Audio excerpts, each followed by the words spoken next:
Isang lane na lang pala ang cash ano. Saan? Yun na, sa tabi, isa na lang. Puro RFID na pala yan, no? Hindi lang sa cash. Isa lang ang cash dyan. Kaya pala ang haba ng ano sa cash, no?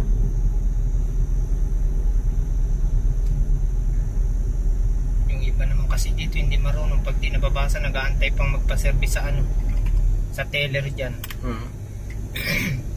Pwede palang i-swipe nila na kanila. Iabot mo na lang, idikit mo na yung card mo.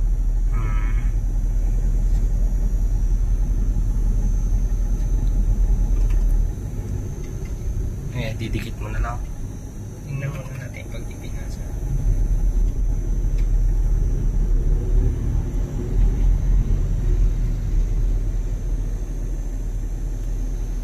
Processing.